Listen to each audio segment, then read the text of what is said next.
আজ এপ্রিলের শেষ দিন, ওয়েনেসডে, আর ওয়েদারটা ছিল সত্যিই প্লেজেন্ট। হঠাৎ করে বৃষ্টি, এত গরমের পর এই বৃষ্টিটা খুব ভালো লাগছিল, আর আমিও কিন্তু এটার খুব মজা নিচ্ছিলাম। আজ অনেক বৃষ্টি, খুব সুন্দর বৃষ্টি পড়ছে, ফুল ডুবে গেছে। তো আমি দেখলাম যে ফুল কতটা ডুবে গেছে, গাছগুলো এটা দিয়ে পুরো জল কোনগুলো ক্যান্টিন আমাদের ডুবে গেছে। আর জাস্ট 10 মিনিট 15 মিনিটের মুষলধারা বৃষ্টিতে আমাদের ক্যান্টিনের এই অবস্থা। এখানে একদম হুড় হুড় করে জল পুরো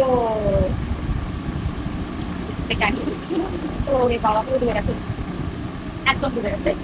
স্টুডেন্টসদের পড়াশোনাতে একটুও মন ছিল না, ফুল কনসেন্ট্রেট ছিল বাইরে কতটা জল ডুবলো।